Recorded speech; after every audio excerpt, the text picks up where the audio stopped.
আমার একটি ছেলের কথা ভীষণ মনে পড়ে, কেন সেই ছেলেটির মা আমাদের সঙ্গে ছিল।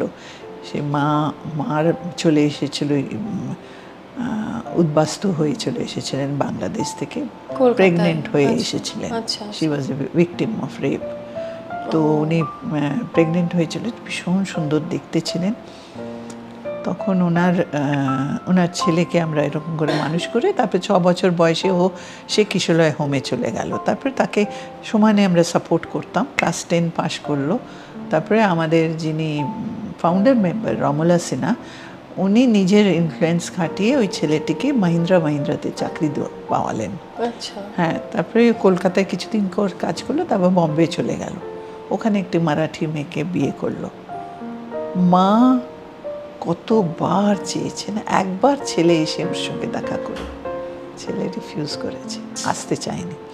মারা যাওয়ার সময় উনি আমাদের বলেছিলেন যে আমার শেষ কাজটা যদি আমার ছেলে করে আমার খুব আনন্দ হবে। আমরা জানিয়েছিলাম, তার বউ এসে দেখা করলো, ছেলে আসলো না।